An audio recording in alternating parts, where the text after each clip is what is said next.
could take it home later that night, peel back the layers, and have fun with it in the sanctity of my own room. Jesus Christ, why did life have to be so unfair? With the exception of fantasizing about the man with the dark hair and golden eyes, I'd virtually been a fucking saint. Despite my obvious frustration, I'd been a good girl all goddamned night. I'd shaken hands when I was supposed to and nodded at people I normally wouldn't have given the time of day. I'd traded in my brassieres and black leather for a gold cocktail dress to match my straightened hair. And when the businessmen and women approached my table at the center of the ballroom, I'd been polite. Well, at the least, I'd been cordial. And I'd paid for it with a throb between my legs that felt like a galloping pulse.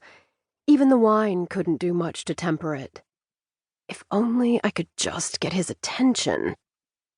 I knew the moment I did, he'd have no choice but to take me home. And once we stepped through the threshold of my front door, nothing would ever quite be the same.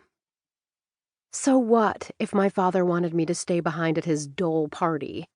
Chit-chat with the dumb, dumber, and dim-witted. My dad didn't know what I needed, and he didn't care. Tonight was all about his needs, but I was determined to make it about mine. Finally. And my one need was currently standing at the bar, looking like sex in a suit. What would happen to our long-time relationship, our bond? Would it be shattered into a million pieces and put back together completely unrecognizable? I knew that I was prepared to handle it, but was he? It had been a long 5 years, and every second I'd been wanting to tell him. 5 years of togetherness, 5 years of silent secrecy. I couldn't take it anymore. And he was so intuitive. At the exact moment his name crossed my mind, he looked up at me, languidly standing taller from where he leaned against the old stained wood that bordered the bar.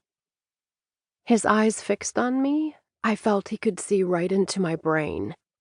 When he walked over to my table and placed his hand on mine, I was almost certain that he could.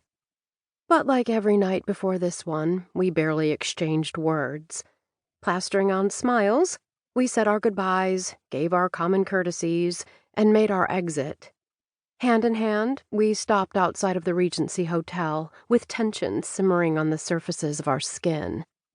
Our black car pulled up, the young valet hopped out, and the minute I let his hand go, I knew I'd made a mistake.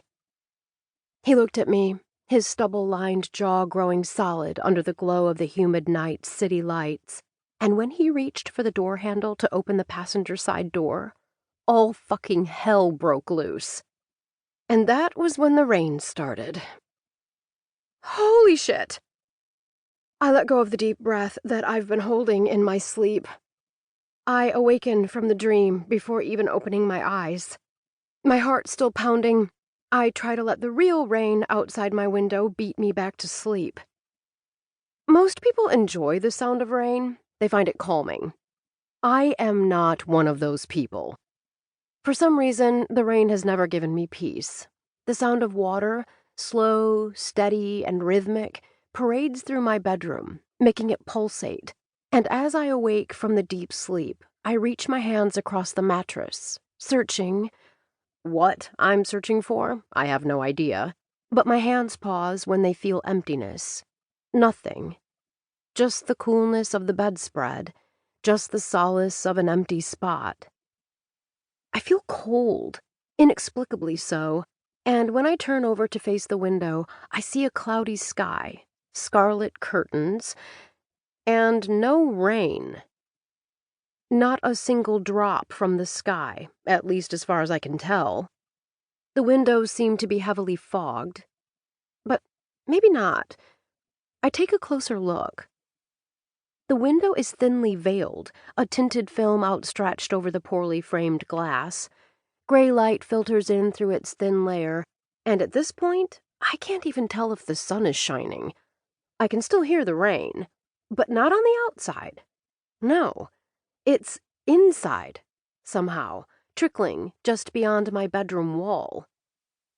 I sit up straight, bracing my open palms on my bedroom.